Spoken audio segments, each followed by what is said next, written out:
This is Potbelly Hill. Situated in the arid hills of southeastern Turkey, the mound had long been considered sacred by the local Kurdish people. On a clear day, the view from the hill was breathtaking, providing just enough height to see all the way to the distant horizon, irrigated farms filling the surrounding flatlands. But by the mid-20th century, archaeologists had started to realize that Potbelly Hill was more than just a good vantage point. It was clearly the remains of an ancient village, abandoned long ago and covered in millennia of dirt. However, seeing nothing of exceptional importance except what was thought to be grave markers, they had moved on. And so it wasn't until 1994 that another archaeologist, the German Klaus Schmidt, heard of it from the locals.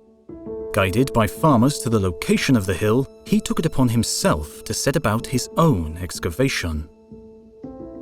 He soon realized that these large underground stones were not grave markers, but the tops of huge megaliths. Further work revealed a tremendous complex, including towering, T-shaped pillars, long, arching paths, and concentric circles of imposing stone walls. But that was not the biggest surprise. For once archaeologists were able to date the structure, its age astounded them. The complex was over 10,000 years old.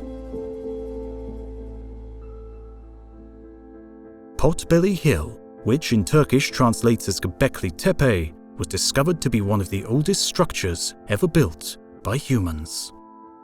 Constructed right at the end of the last ice age and the transition from hunting and gathering to a more settled lifestyle, archaeologists still don't know the true purpose of the site. It may have been a fully functioning village or merely a sacred annual gathering place. Either way, Göbekli Tepe was vitally important to the people who built and used it.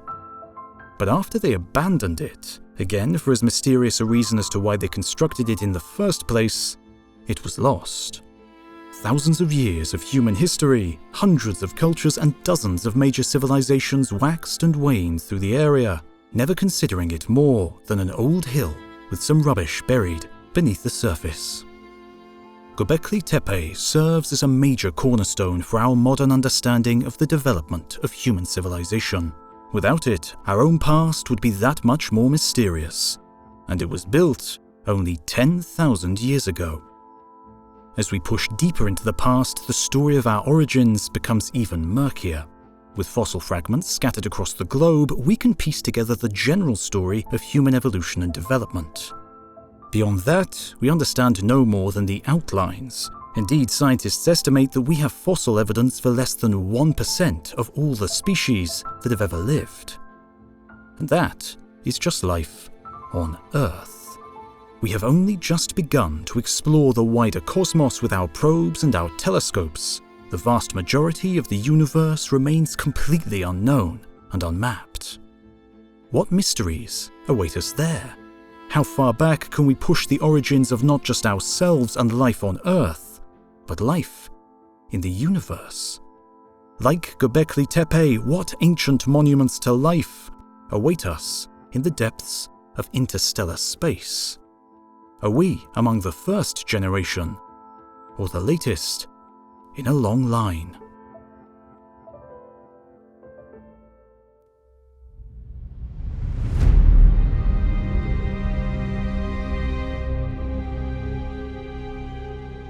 Due to the Sun's larger space-time curvature, you would get about 67 seconds less per year on its surface than on Earth. Which is disappointing, as sometimes it feels like we don't have enough time even here. This video has been sponsored by BetterHelp, and they are the world's largest therapy service. Before BetterHelp, I personally didn't have a clue on how to access the right therapy for me. I just didn't have the time to sort it out, whether on Earth or on the Sun. But with BetterHelp, you can instantly tap into a network of over 30,000 licensed and experienced therapists who can help you with a wide range of issues. To get started, you just answer a few questions about your needs and preferences, and BetterHelp can match you with the right therapist from their network. You can schedule live sessions when it's convenient for you, With BetterHelp, you get the same professionalism and quality you expect from in-office therapy, but it's all much easier to sort out and at a more affordable price. So get 10% off your first month at betterhelp.com/HOTU, and I've also linked them below in the description. Thanks to BetterHelp for supporting educational content on YouTube.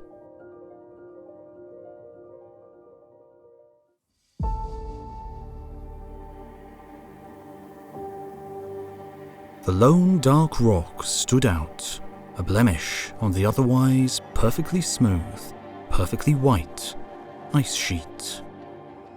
It had sat there for thousands, tens of thousands of years, undisturbed save for the rare snowfall.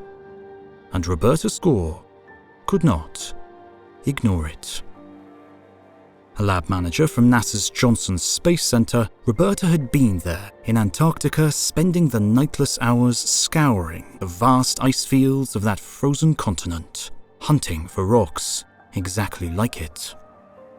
Antarctica is a surprisingly fertile ground for such finds. The rocks stand out clearly in contrast to the blinding white ice. Though at first Roberta's rock, found in the Allen Hills far western ice field and so named ALH 84001, seemed unremarkable. But in reality, it was anything but. For it turned out to not only be a meteorite, having fallen from space millennia before, but upon returning it to Johnson Space Center, the team discovered that it was no ordinary meteorite. It was a piece of Mars.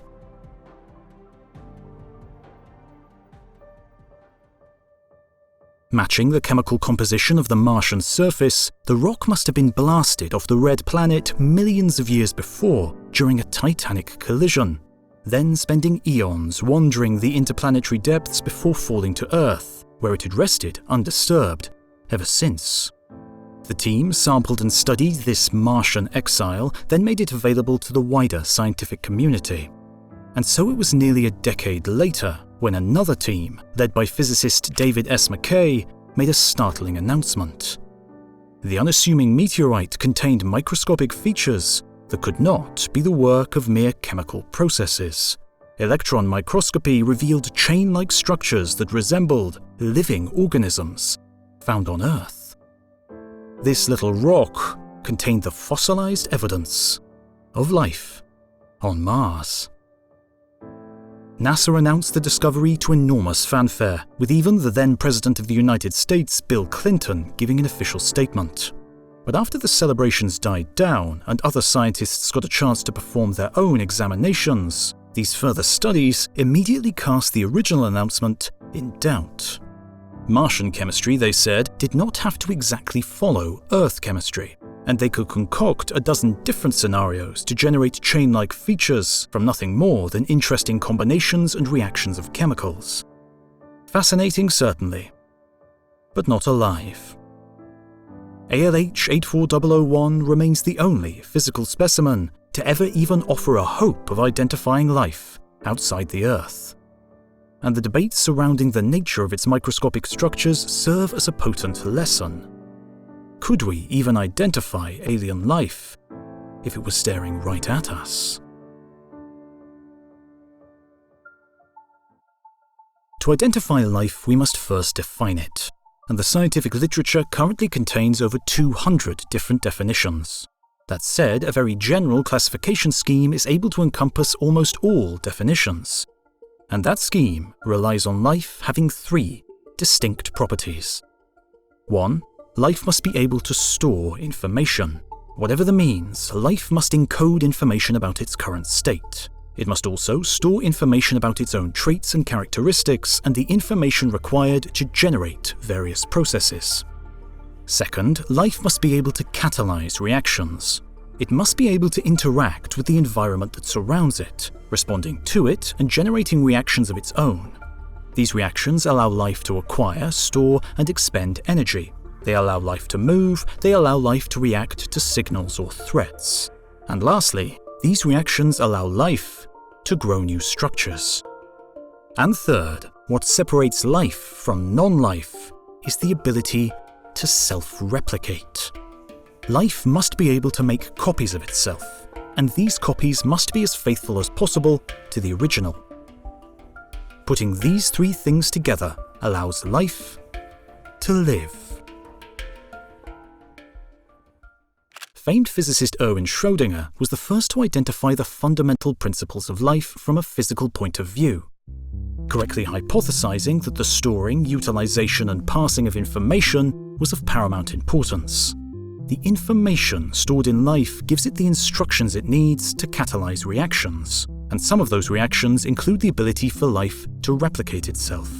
Life can then go on and do all the things we normally associate with living. It can move, eat, protect itself, send and receive sensory signals, and most importantly, reproduce. This complete cycle also allows life to be subject to natural selection. Pressures from the environment work on the information passed from one generation to another, selecting some traits as beneficial for survival and disregarding others. And that in itself offers another definition of life. Life is that which is subject to Darwinian evolution. On present-day Earth, we can see a clear example of this definition. Us. We are quite literally living it. We have DNA to store information, we have our proteins that catalyze reactions, and we have RNA that acts as a translation tool from the information stored in our DNA to the production of proteins. And to complete the loop, our DNA can issue instructions via RNA to create proteins that go on to make copies of our DNA, passing on our genetic legacy from one generation to another. It's safe to assume that all life in the universe fulfills this basic definition. If it didn't, we would have a very hard time identifying it as living. To put it simply, to search for life, we must have a working definition, even if that definition isn't as broad as it potentially could be. But even on our own planet, and with that definition in hand, we run into interesting edge cases. A virus is alive, they store information and engage in reproduction, but they can't do it alone without a suitable host. And what about abiogenesis, the appearance of life on the early Earth? At some point, a collection of chemical processes went from non-living to living, and that boundary was probably blurry. The modern triad of DNA, RNA, proteins couldn't have possibly existed in the first life, because if you take one of those out, the cycle of life cannot complete.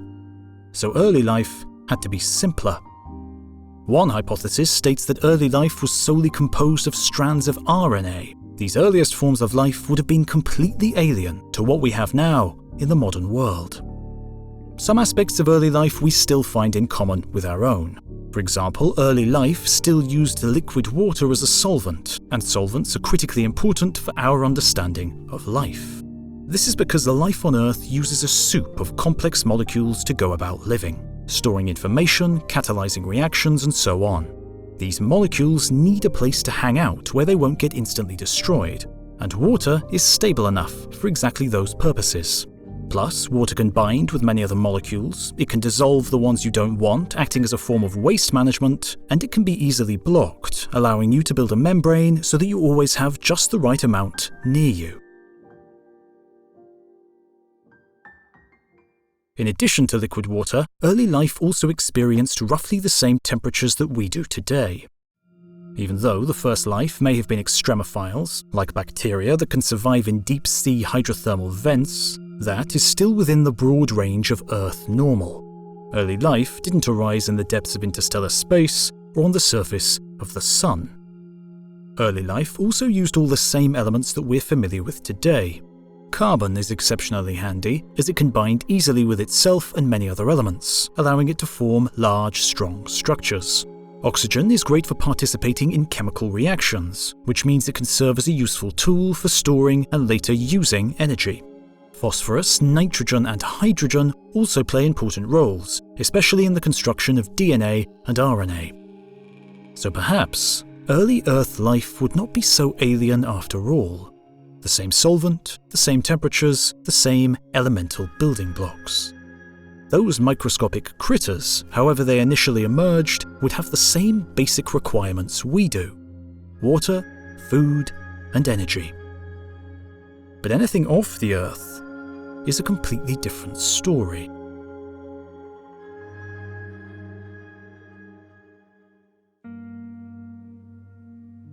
Perhaps what happened on our planet is generic, and almost all forms of life in the universe need the same basic ingredients: water, carbon, sunlight, etc. Or perhaps not. After all, we only have one data point to go on. And this was one of the major reasons why the Martian meteorite was so fascinating. Early Mars had liquid water on its surface and a temperate climate. But Mars also features chemical and geological processes that are unique to that planet, especially in the billions of years after its oceans evaporated. And so we must be exceptionally careful when studying other worlds. Thankfully, other places in the solar system give us the opportunity to test how broad our definitions of life can be while still being recognizable. Many of the outer moons in the solar system, like Enceladus and Europa, contain vast oceans of liquid water. But that liquid water is locked under miles and miles of ice, preventing any sunlight at all from reaching it. Not all life on Earth requires sunlight, so could life have gotten started there in the darkness of the oceans? Could a complex food web evolve, driven by organic material drifting through the icy crusts, fed upon by microscopic organisms, to be swept up by whale-like, eyeless giants?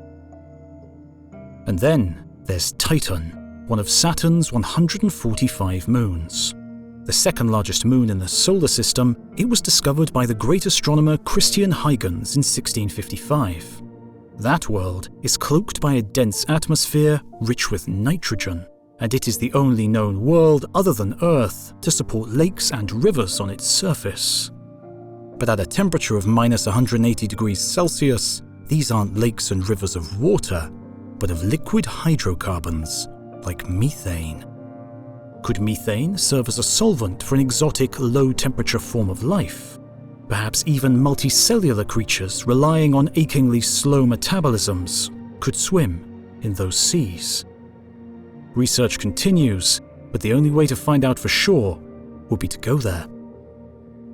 The immense atmospheres of the outer planets may also seem uninhabitable to us, but no one can be sure what strange physics and exotic chemistry play out in those depths.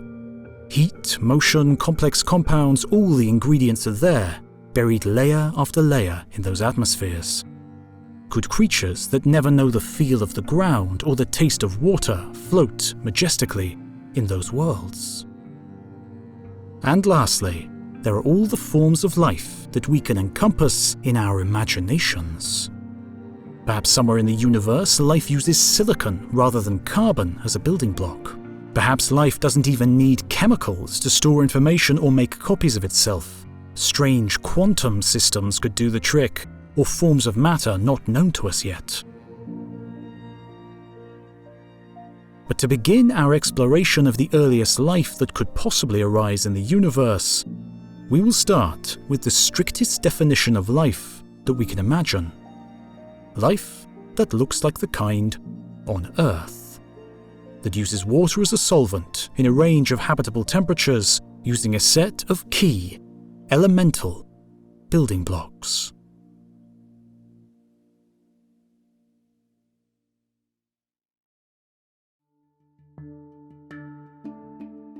In 1952, a graduate student at the University of Chicago named Stanley Miller developed an experiment to test a controversial hypothesis developed by his advisor, Nobel Prize-winning chemist Harold Urey. The experiment was simple. Miller took a flask of water and added a mixture of methane, ammonia, and hydrogen. He then ran a spark of electricity through the flask. At first, nothing happened. But after a day, the mixture turned faintly pink, and after a week, the flask was filled with a deep red liquid.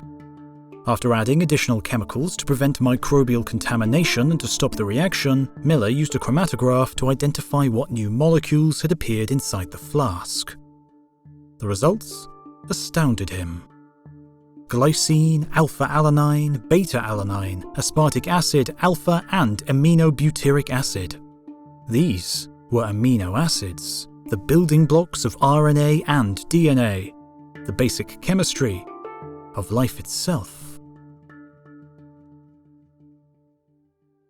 Miller's experiment shook the world. Prior to his work, philosophers, theologians, and scientists had only vague guesses of how life could have arisen on the early Earth. Now, the problem of abiogenesis was planted firmly in the scientific domain. Miller's experiment had shown how a mixture of simple, common molecules could produce the basis for the rich organic chemistry of life. The inputs into the experiment, water, methane, ammonia, and hydrogen, are all amongst the most common molecules in the universe and are made of carbon, oxygen, hydrogen, and nitrogen. The outputs were amino acids, which are much more varied and complex arrangements of those same basic elements. Amino acids play a central, foundational role in biochemistry. Our DNA encodes information for 20 of them, and combinations of amino acids give rise to our protein structures, and all of life on Earth. The experiment had simulated the hypothesized conditions of the early Earth, a warm mixture of what are known as prebiotic molecules. The spark had simulated a lightning strike in a primordial pool, triggering a chemical transformation that would one day lead to life as we know it. While we still don't understand the path that led from the prebiotic early Earth to a world rich with living beings, the Miller-Urey experiment conclusively showed that such transitions are entirely possible. Further measurements on sealed vials from the original experiment revealed that Miller had created even more amino acids, but without having the capability to detect them. Those new amino acids included variations not used by life on Earth, for whatever reason, our planet having settled on this group of 20 when many more options are available. The Miller-Urey experiment demonstrates one link in the chain of how to create life as we know it. You need to have a prebiotic mixture of elements under the right conditions. And so to find the earliest life could arise, you have to be able to find the right mixture of elements and the right conditions. But where could that be in the universe?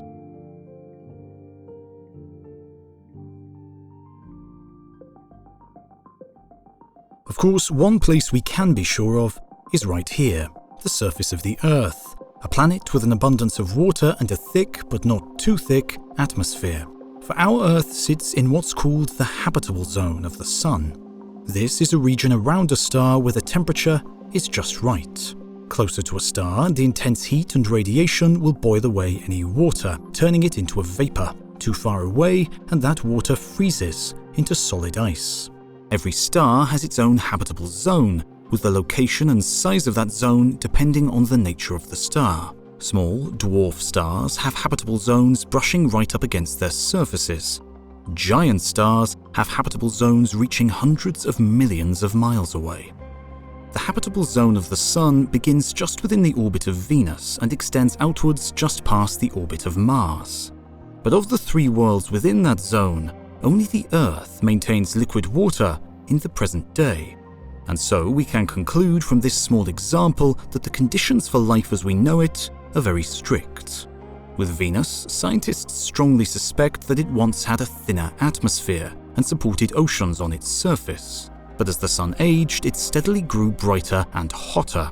Within a few 100 million years, the intense heat from the Sun triggered a runaway greenhouse effect on Venus, evaporating its oceans and building up a thick atmosphere dominated by carbon dioxide. The conditions on the surface are now so hellish that it's hot enough to melt lead. Mars, on the other hand, was also once much warmer, had a much thicker atmosphere, and also had oceans, rivers, lakes, and streams. We see evidence for past water activity everywhere we look on the surface today. But as verdant as Mars once was, it was also born with a fatal defect. It was too small. In less than 1 billion years, it cooled off, its molten core turning solid. Without a molten core, its magnetic field shut off. Without a magnetic field, the solar wind stripped the atmosphere away. The planet dried and died. However, universe-wide, that is relatively small scale. Even entire galaxies have their own habitable zones. Too close to the core of a galaxy, too many stars will live and die. flooding their neighbors with deadly radiation, and the outskirts of a galaxy are too thin with heavier elements, preventing planets from forming in the first place. But to even have the chance for life to appear in the habitable zone of a star or galaxy, with liquid water rich with prebiotic organic compounds appearing on the surface of a planet near a pleasant star, you first need organic compounds and liquid water.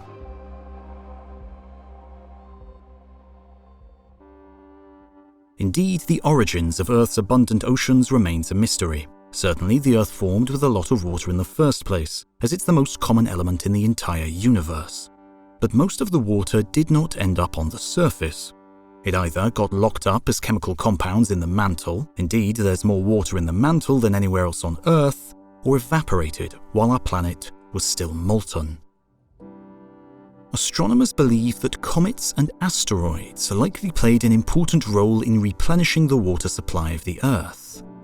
These small, leftover bits of debris from the formation of the planets generally formed in the outer regions of the solar system, where water could survive as ice. Then, impact after impact on the young planet brought with it a fresh round of water, which eventually built up to generate our oceans. But again, this process had to be just right. If the Earth suffered too many impacts or too large, then it would have reheated our surface, turning it molten again and sending us back to the start. And it's also possible that these early impacts brought with them something else. In 2014, the Japanese Space Agency launched the Hayabusa 2 mission, a probe headed to the asteroid Ryugu. That mission collected a sample from the surface of Ryugu and returned it to Earth for closer study. Back in the laboratory, scientists were amazed to discover the presence of several amino acids in the dust grains of the asteroid, including some that formed the basis of earthly life. And so, it seems that the Miller-Urey experiment is just one of many options available for the universe to make organic compounds and more complex amino acids. Scientists aren't sure how these molecules were created on Ryugu, but it likely involved some complex interaction with the sun's ultraviolet radiation, which could have provided the energy needed to turn simple compounds into amino acids. Considering that Ryugu is a remnant from the formation of the solar system and has remained untouched for over 4 billion years, the timeline would fit for the early arrival of life's building blocks to the Earth's surface. But the presence of amino acids goes back even further than rocks in our solar system. In 2003, a team of astronomers found evidence for glycine, the simplest of the amino acids, in several giant molecular clouds. These clouds are the places in galaxies where stars and solar systems form, so it's also possible that amino acids could have been carried along with the formation of the Earth from the very beginning. Astronomers have also spotted a variety of organic compounds in giant molecular clouds throughout the galaxy, in other galaxies, and even distant quasars.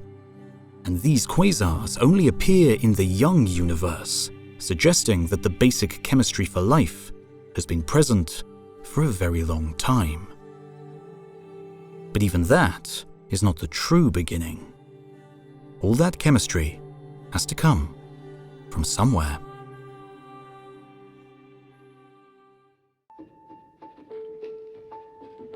Molecules assemble themselves from elements in a variety of processes throughout the universe, and almost all the elements on the periodic table come from a process known as stellar nucleosynthesis. This process was discovered in 1957 in a landmark paper authored by the husband and wife team of Geoffrey and Margaret Burbidge, along with William Fowler and Fred Hoyle. In their work, they provided a detailed and complete description of how stars fashion elements. The key is nuclear fusion. Our Sun is currently fusing hydrogen into helium to generate heat. Near the end of its life, it will turn to fusing helium, producing carbon and oxygen in the process. When it dies, it will spread these elements out, where they will join the general mix of the interstellar medium. Stars much heavier than the Sun are capable of fusing carbon and oxygen into potassium, magnesium, and more. All the elements, up to and including iron. To generate even heavier elements, the universe has to turn to more energetic processes. Supernovae carry enough energy to fuse many heavy elements, but it turns out that merging neutron stars carry just the right combination of energy, duration, and sheer number of neutrons to produce many more, including gold and silver. And so, to generate life as we know it, we not only need the right conditions, the right chemicals, water, and a temperate planet, but most fundamentally, we need stars. Multiple generations of stars, to be exact, all fusing elements, dying in supernova bursts, and merging together to fill out the periodic table. Only after a galaxy has generated sufficient quantities of the basics, like carbon and oxygen, can water and solid rock form, providing enough material to build planets with the required organic chemistry. But stars have not always been present in the universe. The Big Bang only produced hydrogen, helium, and a scattering of lithium and beryllium, and there were hundreds of millions of years before the first stars ignited. So on our journey to find the earliest possible moment that life could have arisen, we will need to reach back into the darkest ages of the universe.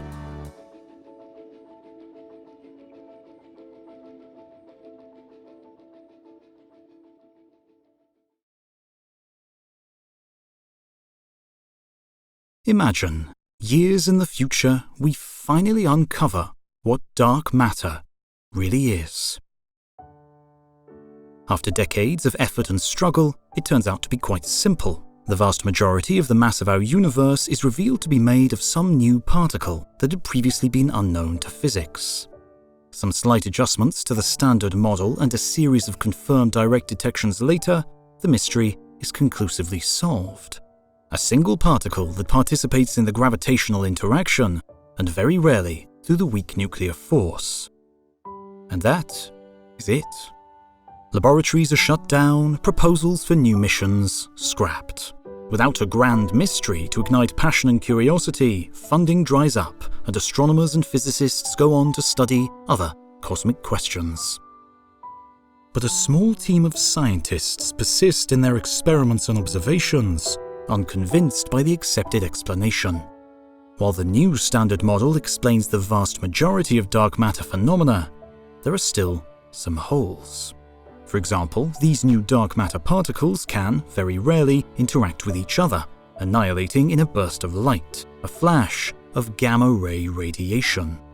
For decades, we had observed an excessive amount of gamma rays coming from the center of the Milky Way, but long assumed it was due to some particle physics interactions, not dark matter. But this final team working on dark matter thinks there is more. Scraping together funding, they develop a high-resolution gamma-ray telescope aiming squarely at the center of the Milky Way. The gamma-ray signal is there, just as expected, a product of the dark matter particles annihilating. But the more the researchers study the signal, the more questions they have. For the signal isn't perfectly steady, but is constantly changing, ever so slightly. The scientists dream up and discard a dozen theories to explain the variation. Nothing works. After years of study, the funding runs out. The team disbands, frustrated at their lack of progress.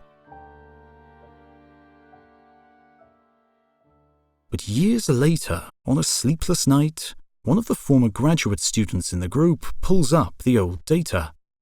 Acting on a hunch, she processes the signal variations in a slightly different way. And then, she sees it. Every few seconds, the gamma-ray signal changes in intensity by a precise amount. Sometimes the signal increases in intensity, and sometimes it drops.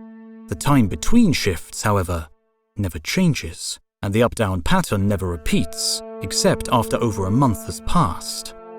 Then, the same rhythm appears again, and again, and again, marking an increase in intensity as a 1 and a decrease in intensity as a 0. The former student begins scribbling on a nearby piece of scrap paper. 1, 1, 0, 0, 0, 1, 1, 1, 0, 0, 0, 0, 1, 1, 0, 0. Our quest to find the earliest possible appearance of life in the universe has taken us to the breaking of the cosmic dawn and the birth of the first stars. Those first stars fused only hydrogen and could have been as large as hundreds or thousands of suns. They were born, they lived furious but brief lives, and they died, beginning the cosmic recycling of the elements, each generation of stars to come after, adding to the enrichment of the interstellar medium. Eventually, after an unknown number of generations, a solar system could form, a star orbited by enough rocky and icy material to fashion planets out of the chaos.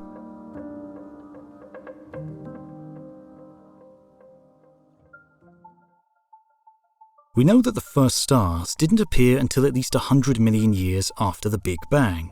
We also know, based on observations with the James Webb Space Telescope and more, that galaxies appeared to be fully constructed within 500 million years.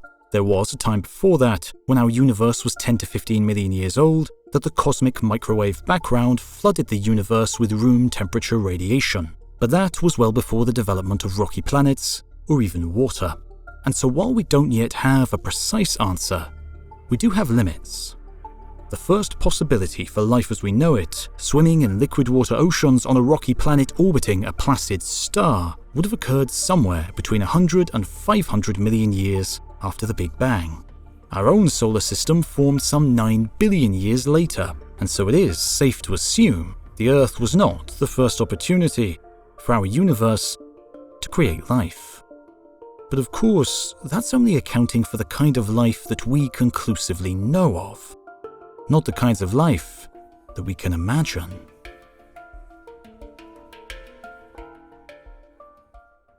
Let's return to our simple definition of life, that which is subject to Darwinian evolution.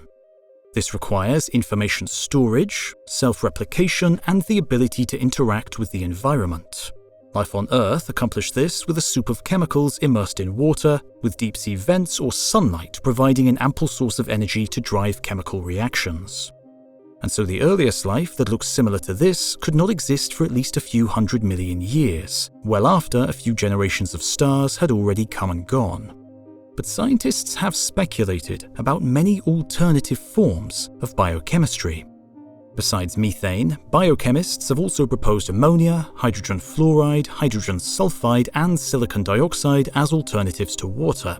Others have proposed that arsenic, which is deadly to almost all life on Earth, might be a useful substitute for phosphorus on some exotic world.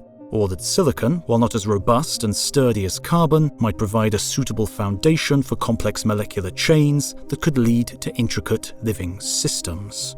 Indeed, in 2007, physicist Vadim N. Sidovich ran computer simulations of molecular interactions and found that dusty grains in interstellar gas clouds, when suspended in an energetic plasma, could begin to self-organize and form complex shapes. Certainly not life itself, but the intriguing hint that something like life could arise. Though whether it's the surface of a planet, deep under a crust or miles of atmosphere, or tucked away in some interstellar gas cloud, all these alternatives ultimately require the same thing: chemistry. The elements of the periodic table have to exist in the first place before they can begin mixing together in interesting ways that can potentially lead to life. And so these alternatives cannot push the emergence of the first life in the universe back much before the kinds we would recognize on Earth. To go further back, we have to get more exotic.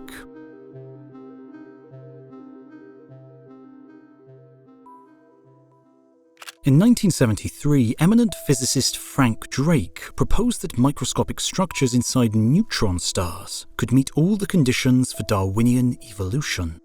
These structures would be bound by the strong nuclear force and could form complex, interacting shapes. Surrounded by the abundant energy of the neutron star's own heat, these structures could potentially begin the path to self-replication.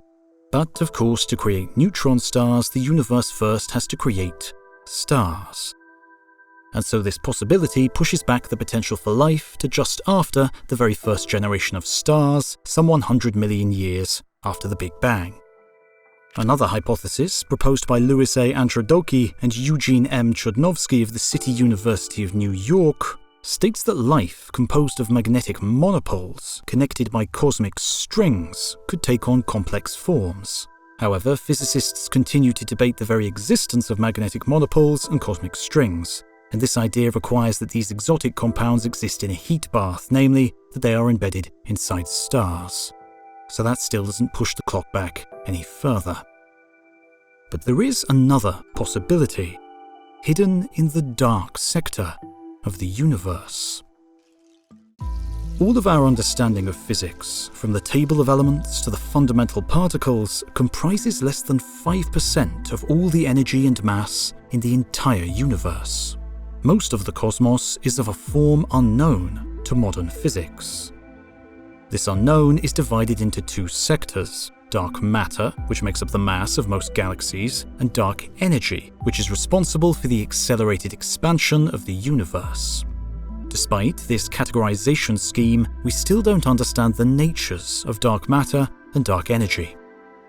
They could very well be simple: a particle that interacts with nothing except through gravity, and a quantum force that pervades space-time. Or they could be more complex. New forces of nature could allow dark matter to interact with itself and with dark energy. There could be multiple species of dark matter particles. Entirely new interactions could take place among these particles, allowing them to form their own periodic table of dark elements. Dark atoms, dark molecules, dark chemistry, dark life. A completely alien form of life, using sources of energy beyond our understanding existing in the hidden shadows of the universe. That life could be at play right now, even in the present-day cosmos, completely unobservable to us. And if that kind of dark, shadow life is possible, it could have emerged well before the first stars, as it had access to sources of energy beyond simple nuclear fusion. Perhaps dark life appeared while the universe was still in its plasma state. And that is not the end of it. Simply put, we do not understand the conditions of the extremely early universe. The energies at play when our cosmos was less than a second old are far beyond our current level of understanding. Who knows what exotic forces danced in the fires of the Big Bang? Who knows what structures and patterns emerged? Something like life could very well have arisen in that maelstrom, creating, living, and maybe even thinking. Untold generations passing from one to the next, unknown and unknowable to us in their cold and distant future. A legacy erased by the inevitable expansion and cooling of the cosmos, emerged and extinct in less than the blink of an eye. But even considering all of these remarkable possibilities, if ancient life did arise, how could we ever know?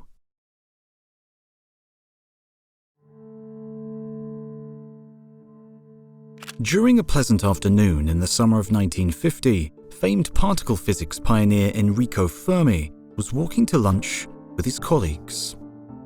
As is usually the case when physicists take a break from work, they started speculating, in this case around the topic of aliens.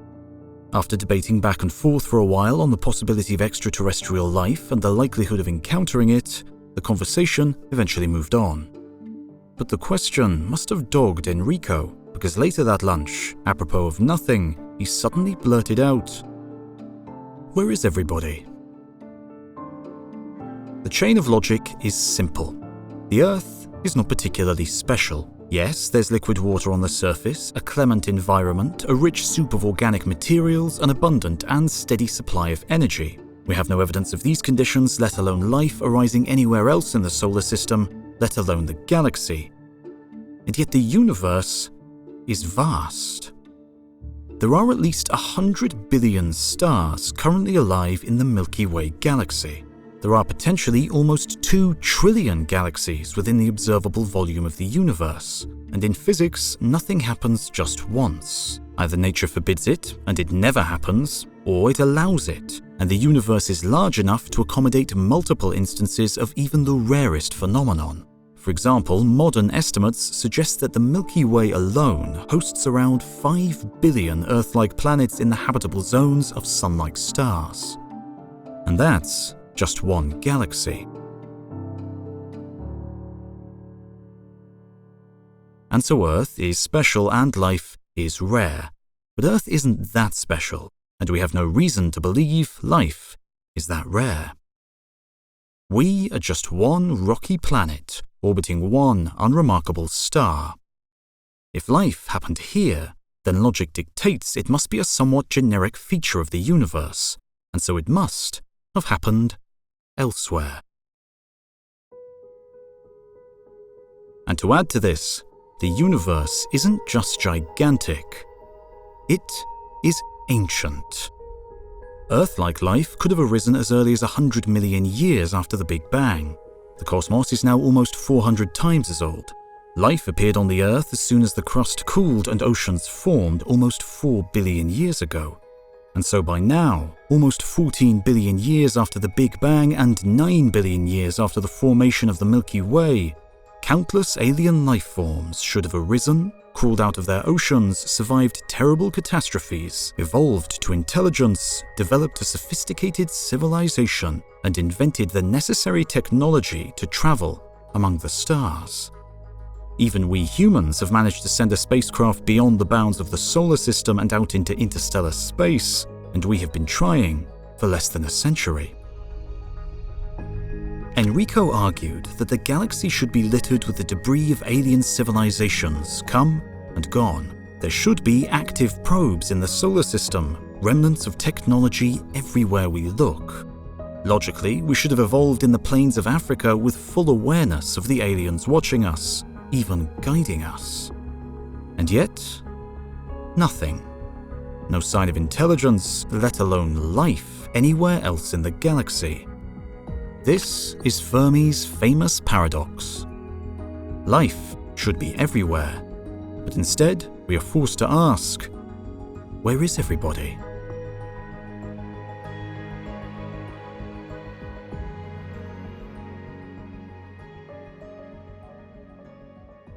Answering this paradox forces us to tackle the same challenging question again. How would we recognize extraterrestrial life? The most exotic forms of life imaginable, like creatures living in the first instant of the Big Bang or within the dark sector of the universe, would likely remain elusive to us forever, with any evidence of their existence hidden from even our most clever experiments. But Earth-like life, or even life based on exotic chemical combinations, that is a different story. One answer is to focus solely on intelligent life, as the thinking goes that while intelligent civilizations may tend to be rarer than generic, simple life, they are at least loud. As soon as humans developed radio technology, for example, we started blasting signals around the world and out into space. This is the backbone of SETI, the search for extraterrestrial intelligence. The general SETI program searches for radio signals produced by artificial means. Radio is especially handy because it's easy to generate in large quantities with relatively little power, and it can sail through thousands of light years of interstellar dust clouds without getting itself scattered or absorbed. Unfortunately, after decades of scanning the radio skies for any signs of intelligence, we have found nothing. One possibility, of course, is that we have only barely scratched the possible search space. After all, astronomical observations are difficult and expensive, especially when they are across a broad range of frequencies, across the entire sky, and as often as possible. So, we may have simply missed the few stray artificial radio signals that have washed over the Earth in the past half-century. But other SETI attempts have also failed. Alternative directions have focused on searching for physical artifacts of intelligent civilizations, like alterations of stellar chemistry as a signal to the wider universe, or the construction of mega-engineering projects like Dyson spheres. But no known stars show signs of artificial pollution, and no Dyson spheres appear in our scans across the galaxy and out into the wider universe. Besides these searches for intelligence, hunts for any forms of life have also come up empty, despite our trying every possible angle.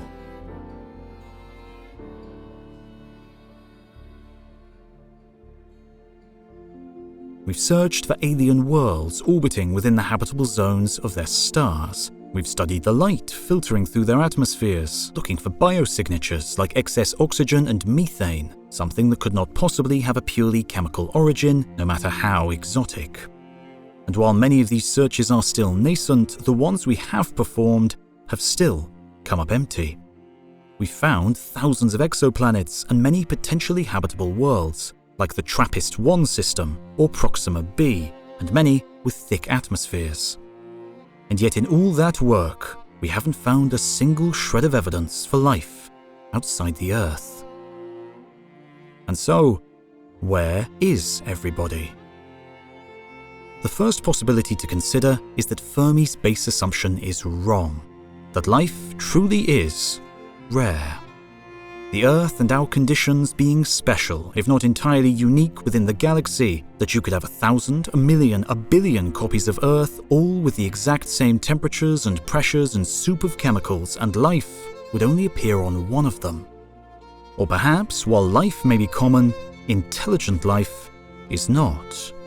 Perhaps there are microbes on almost every wet world in the galaxy, but that in 14 billion years of cosmic history, we are the first intelligent civilization to arise in the Milky Way, to beat the astronomical odds stacked against us and look into the universe with curious minds.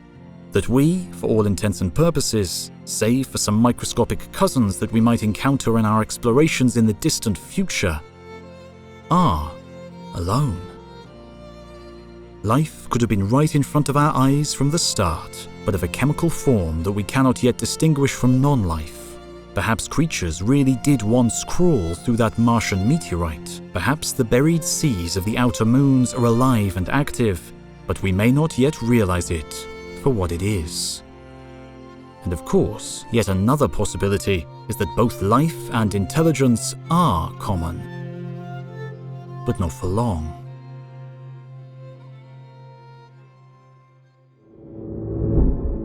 Life may gain foothold after foothold on countless worlds, only to be snuffed out. Just looking at our own geologic history illustrates the risks that being alive brings. How many times was the Earth almost wiped clean? And that even before the rise of sentience. Once intelligence arose, we developed the capability to destroy ourselves relatively quickly, but perhaps still lack the sophistication to assure our own survival. Proliferation of nuclear weapons and the spiraling disaster of climate change may not threaten us as a species, but it could certainly spell doom for our ability to communicate with the wider cosmos. Could we possibly recover our technological might from such a catastrophe? Or would we linger on for generations, returning to the ways of our ancient ancestors until some larger calamity consumes us? But let us put that to one side and imagine we prevail. Perhaps we do spread throughout the solar system and even the local galaxy, overcoming the vast distances that separate the stars. Perhaps we endure for 1,000,000 years or more, an unimaginable amount of time to remain technologically sophisticated. The problem is, that is almost nothing on a cosmic scale. The universe is 13.8 billion years old, our home galaxy, one of trillions. Eventually, some limit is reached, and we simply dwindle away, with nothing more than empty worlds and dead space probes to call our legacy. And so maybe we're not alone, that in 14 billion years and among 2 trillion galaxies, other intelligent species have arisen and even spread, but the vast expanse of time and space that dominate the universe cruelly separates us from any meaningful, sustained contact. Our loudest radio blasts mere whispers in the background. Our brightest beacons, only flickers of dim candlelight.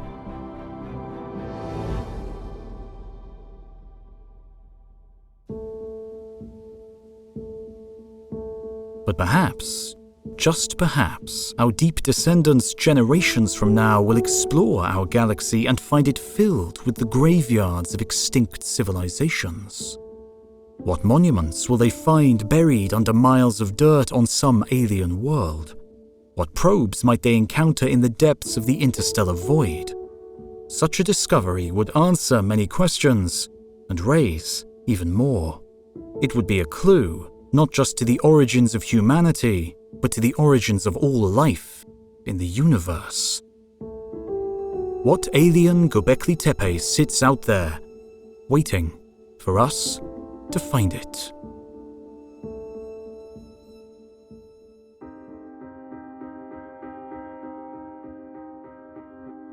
You've been watching the entire history of the universe. Don't forget to like and subscribe and leave a comment to tell us what you think. Thanks for watching, and we'll see you next time.